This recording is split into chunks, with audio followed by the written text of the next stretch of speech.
To make Tiny Task repeat, the process is quite simple. When you open Tiny Task and record a macro, it will only play once by default. To enable repetition, you need to access the preferences by clicking on Prefs. From there, you can select Continuous Playback, which will allow the macro to play repeatedly without stopping. However, before enabling this feature, it's essential to know your playback hotkey, as you'll need it to stop the macro. The default hotkey is Ctrl plus Shift plus Alt plus P, but it may also be print screen, F8, or F12.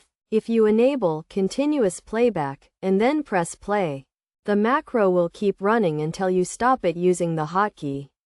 Alternatively, if you want the macro to repeat a specific number of times, you can click on Set to Playback Loops and enter the desired number of loops.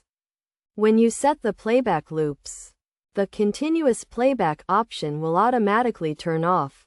Once you've set the number of loops, you can press play, and the macro will run the specified number of times, displaying the current loop number as it progresses.